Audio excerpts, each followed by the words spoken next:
Well, welcome to Changemakers, the podcast where we dive deep into the world of organizational development and explore the strategies, stories, and skills that drive successful change in organizations. I'm your host, Dr. Obi Paul Byram, and today's episode is all about the unsung heroes of organizational change, the organization development practitioner. Well, whether you're an aspiring OD professional or just curious about what it takes to steer organizations through transformation, this episode is for you. Now, before we jump into the nitty-gritty of what makes an OD practitioner effective, I want to share a story with you, one that perfectly encapsulates the theme of today's episode.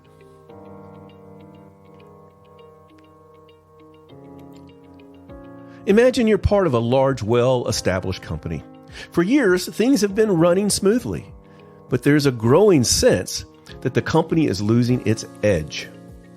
Competitors are starting to outpace you, innovation is slowing down, and the once vibrant culture is becoming stagnant.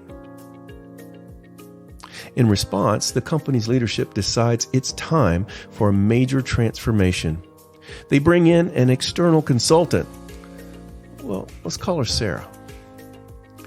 Now, Sarah isn't new to this game. She's been in the OD field for over a decade, guiding organizations through complex changes.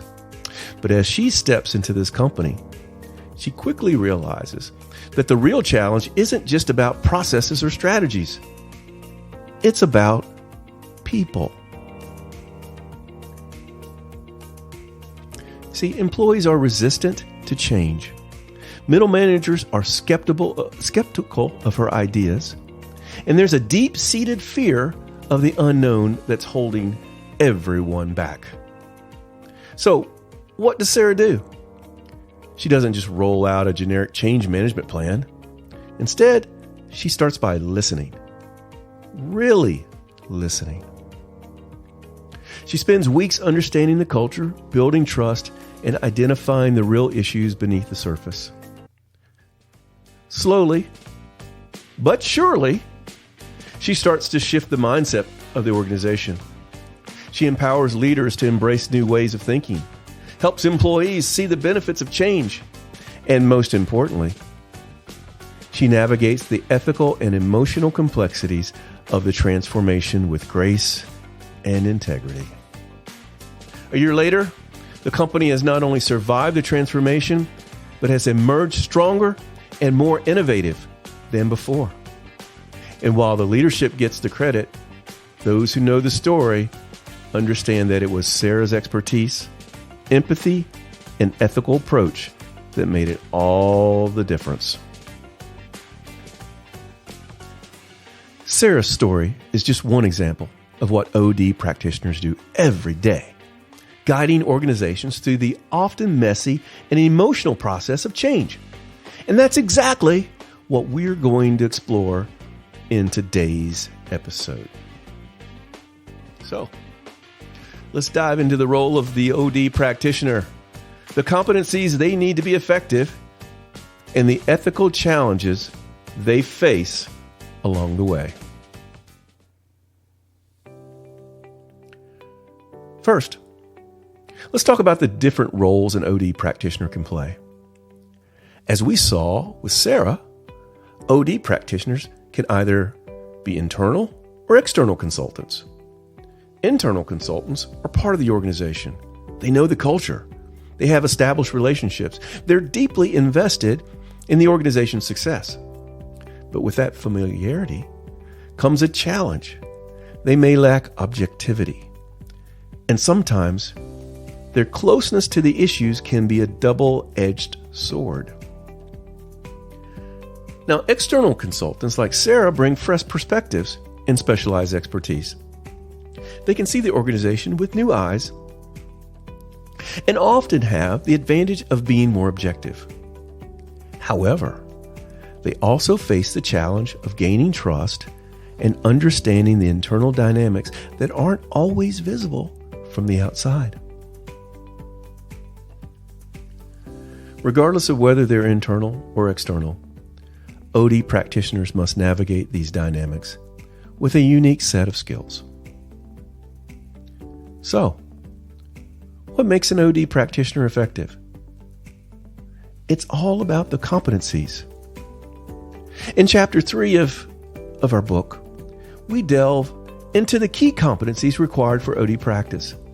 Competencies that go beyond technical knowledge and dive into the realm of emotional intelligence, interpersonal skills, and ethical decision making. Well, let's start with interpersonal skills. These are the skills that help practitioners manage themselves. Self-awareness, emotional intelligence, and self-management are crucial. Imagine being in the middle of a high-stakes change initiative where emotions are running high and resistance is fierce. An OD practitioner with strong intrapersonal skills can stay grounded, manage their own emotions, and provide the calm, steady leadership that the organization needs. Next, we have interpersonal skills. The ability to connect with others, build trust, and navigate complex relationships. These skills are essential because at the heart of any organizational change, you're dealing with people, whether it's active listening, empathy, or the ability to build a rapport. These skills help practitioners engage with stakeholders at all levels and create an environment where change can thrive. And then there are consultation skills, the practical abilities that allow OD practitioners to diagnose problems, design interventions, and manage the consulting process from start to finish. But it's not just about following a playbook. Effective OD practitioners tailor their approach to the unique needs of the organization, continuously adapting their strategies as the situation evolves.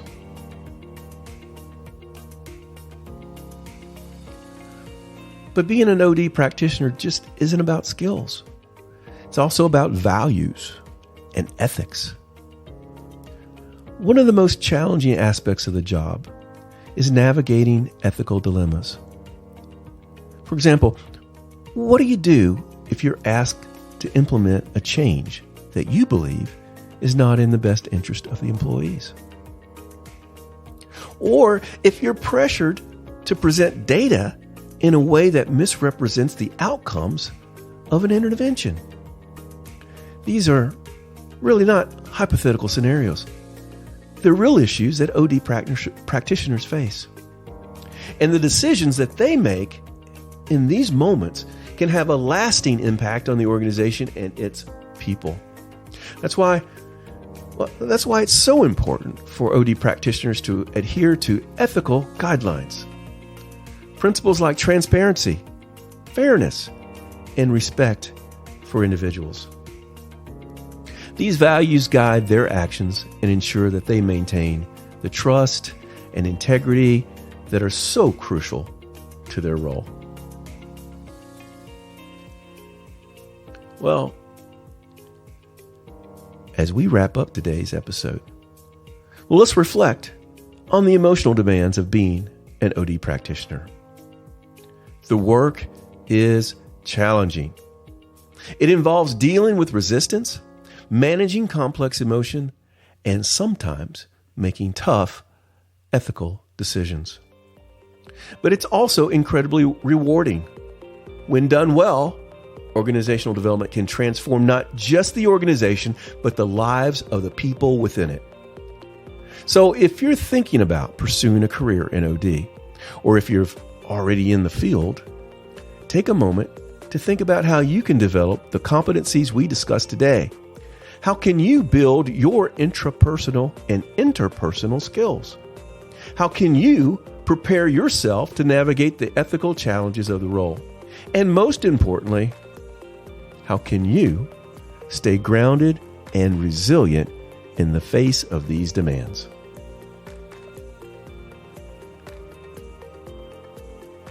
Well, that's all for today's episode of Changemakers. I hope you found this discussion insightful and that it gave you a deeper appreciation for the work of OD practitioners.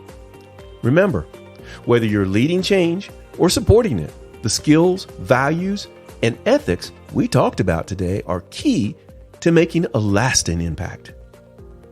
Well, this episode of Changemakers was created with the assistance of ChatGPT, a language model developed by OpenAI. The model was used to help generate ideas, structure the podcast, and provide some content. Special thanks to East Tennessee State University and the College of Business and Technology for providing the platform and resources to make this podcast possible. And additional thanks to our textbook, Organizational Development and Change by Thomas G. Cummings and Christopher G. Worley, 11th edition, published by Cengage, which serves as the foundation for much of our course content. Music and sound effects for this episode are provided by Audio Coffee. Thank you for listening. If you enjoyed this episode, be sure to subscribe and share it with your colleagues or classmates. And as always, keep learning, keep reflecting, and keep making change. Until next time, this is your host, Dr. Obi Paul Byram, signing off.